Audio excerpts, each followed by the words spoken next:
Howdy, this is Jean-Marc talking about how you can earn more. Personal marketing secret of the world's top business minds. And now, trust is a hard thing to get in sales and marketing, which stinks because it's like a rocket booster for sales. Trust has to be earned, meaning we can't just spam our way to it overnight. We'll explore the top personal marketing tips the world's top business minds have followed to achieve trust in our digital age. Now, essentially, what trust comes down to is about more than money.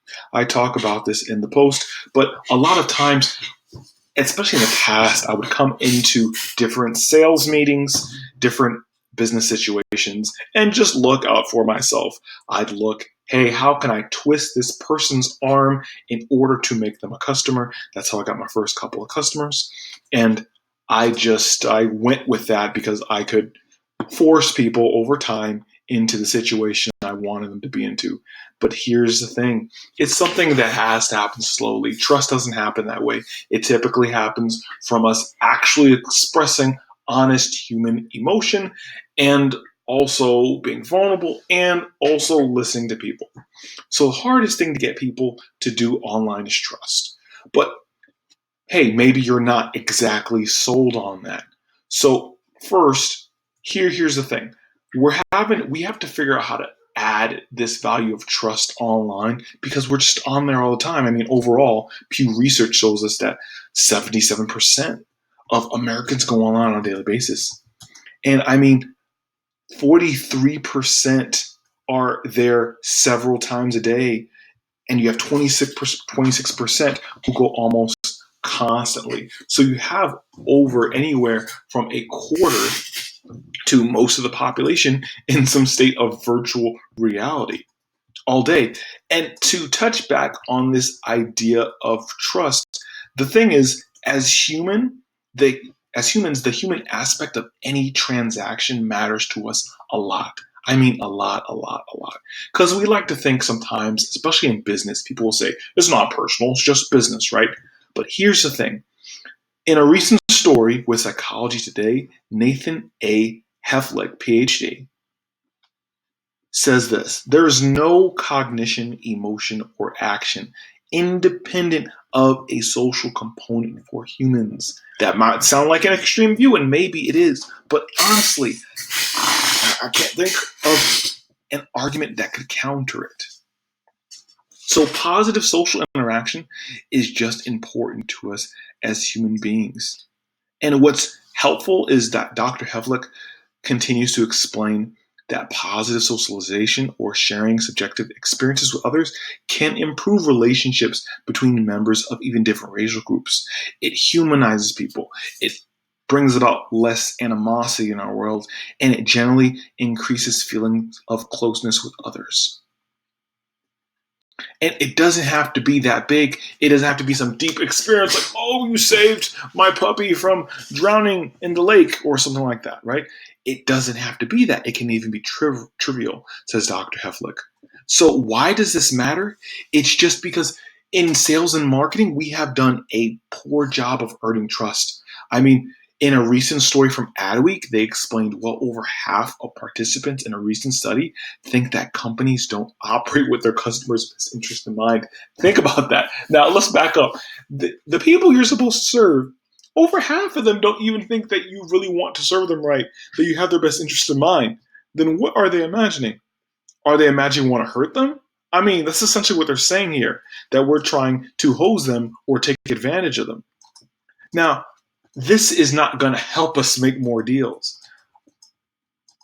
And trust is a hard thing to gain online regardless. But we know if we have more trust, we can make better sales. I mean, even look at millionaire consultant Alan Weiss, who is a boutique consulting expert. He has something called the accelerant curve. And the simple idea, and you've seen this happen several times, is that the more trust and perceived trust that we have in an individual person, the less we're going to be resistant to paying them. So even in my example, I'll give you a personal example. I was working with a fintech company. They worked on financial technology with credit card companies and big banks. and they were seeking help with their marketing strategy and B2B sales. Reached out to me. We're just working. Looks like we're working together. Looks like they're about to pay me. Looks like this is about to happen. And then all of a sudden it's just quiet. And I mean, they're hemming and hawing through this entire process. Oh, I don't know if we can pay this. Oh, I don't know if we can do this. Oh, what do I see on social media in 2 weeks' time? They are shaking hands with one of the obvious experts in the field. This dude is known for doing this specific type of work, and they just go ahead and pay him because he's the expert and he has the perceived trust. So they already had trust with this person, which means, and I know his price tag is going to be insane. And from different reports I've heard from people in the industry, their results are terrible. Not great.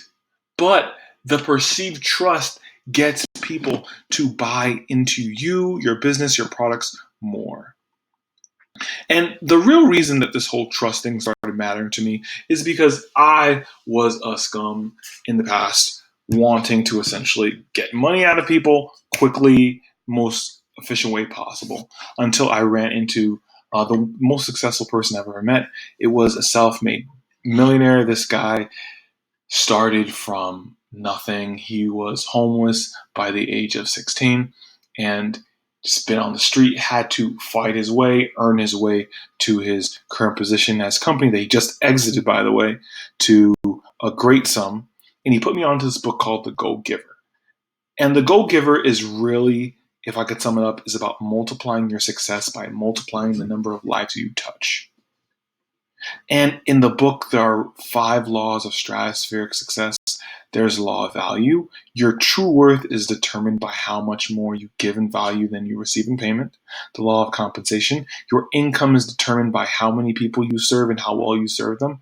The law of influence. Your influence is determined by how abundantly you place other people's interests first. The law of authenticity. The most valuable gift you have to offer is yourself. And law of reciprocity. The key to effective giving is stay open to receiving. So there's that. Now we've talked about trust. Let's talk about some people that have earned my trust. And as a marketer, for me, that's a big deal because marketers, I'm pretty sure it's Latin for I just don't trust folks.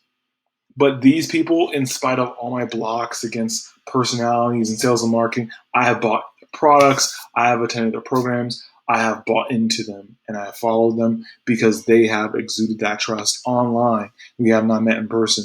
And so this is my list of folks that have been incredibly great at earning trust online. First is Aubrey Marcus. He's doing it by being incredibly honest.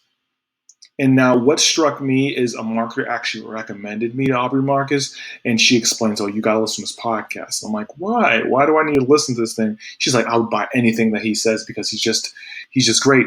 And just explain how honest he was. And if you see the example here, you can see that he is a pretty honest guy and runs the now successful global fitness brand on it. He goes into the details in this book about hypocrisy, shortcomings, even his past sexual dysfunction, which is crazy to me. But he puts it on the table because he understands that if he lends trust to other people, they will likely give him trust back. So that's a powerful lesson in honesty there. Frank Kern, his big lesson is be yourself even if it's out there. And Frank Kern, if you haven't heard, he is one of the marketing gurus, leaders in the space, and he will just explain to you how he's a little weird. I went to his seminar to where he explains he's a little bit worried about people attacking him. He's a bit paranoid and he's a bit concerned, and he explains that he's on medication. He'll talk about that, and he's just willing to be weird when he needs to be weird. He lets his personality shine through all of his communication. When you get a letter from him, you know that you are getting a letter from him. And his claim to fame is making over $18 million in less than a day for a customer and helping Neil Strauss launch a book to best-selling status. He's also helped my guy, Tony Robbins, who's also on this list. Let's talk about Edmund Lau. Don't know too much about him, but from what I've gleaned and gotten from his email newsletter, from his site. He's just clear and straightforward. And that's what makes him very effective at communication. He's a well-known Silicon Valley software engineer at Google and Quora. So he has taken that effective communication and created a successful business out of that. Last, let's talk about Mr. Tony Robbins being emphatic about giving value, and that's really his skill as I see it. He'll explain the secret to living is giving, and you, what helps you to give trust to this man is that he is willing to embody that relentless spirit of giving back whenever possible. You see that through all his meal giving challenges, and he has a challenge, you see right here, to give over 1 billion meals by 2025. And what also makes him a leader of giving value is that he emphasizes it in all his talks. If you've ever listened to him, he'll explain, hey, I hope I'm giving you value in this. That's my goal. And that's not something you expect from someone who is worth oodles of millions of dollars and has been to dozens of countries and helped millions of people across the world. So that is me talking about the personal marketing secret of the world's top business mind. And this is how they earn more. And I've been Jean-Marc.